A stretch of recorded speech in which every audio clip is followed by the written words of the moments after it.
নমস্কার, আমি মিতালি। আপনারা দেখছেন মিতালিস কুকিং। কেমন আছেন সবাই?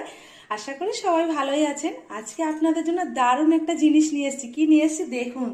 একদম খেতে তরতাজা কিন্তু সর্ষে ফুল। দেখুন একদম সকালেই তুলা, মানে একদম গাছ থেকে কেটেই নিয়ে আসা, একদম টাটকা। আপনারা কিন্তু দেখেই বুঝতে পারছেন একদম ফুলগুলোর টাটকা। আর এটা দিয়ে আজকে একটা ধামাকাদার রেসিপি করব আপনাদের সামনে। আশা করি আপনাদের রেসিপিটা ভালো লাগবে। তো পুরো ভিডিওটা কিন্তু আপনারা দেখবেন। ফুলগুলো আগে সবার প্রথমেই কিন্তু আমি ডগার থেকে আলাদা করে নেব। মানে গাছ আছে অনেকটা, গাছের আগা শুদ্ধই কিন্তু ফুলটাকে কাটা হয়েছে। যেহেতু ক্ষেত থেকে কেটেছে চাষিরা কিন্তু যখন কাটে তখন অনেকটা আগাটা দেখার সৌন্দর্যের জন্য বা বিক্রি হওয়ার জন্য কিন্তু অনেকটা গাছ শুদ্ধই কেটে নেয়। তো সেই ক্ষেত্রে আমি এই ফুলগুলোকে শুধু নেব, আর এই পাতাগুলোকে কিন্তু আমি ঘরে বাটা খেয়ে নেব বা শাকগুলোকে ভাজা খেয়ে নেব।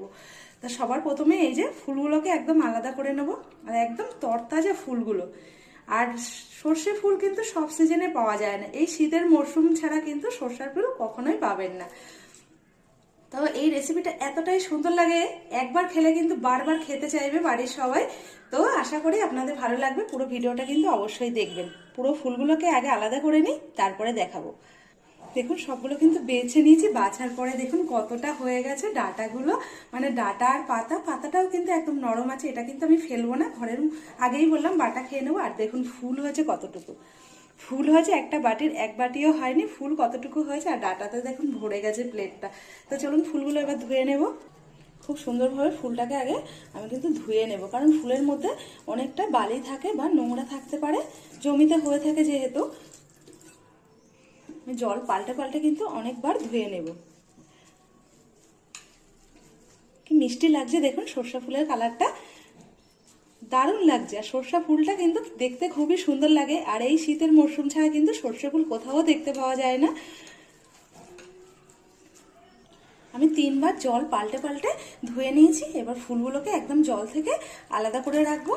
একদম ছেঁকে নেব, জলটা যাতে না থাকে বেশি জোরে, কিন্তু চাপ দিলে ফুলগুলো একদম নরম হয়ে যাবে, মানে তেনা তেনা হয়ে যাবে। সেই জন্য এইভাবে একটু জলের থেকে তুলে 2-3বার এইভাবে ঝাড়া মারলেই কিন্তু জলটা অনেকটা পড়ে যাবে। এবার আমি অন্য একটা প্লেটের মধ্যে তুলে নেব।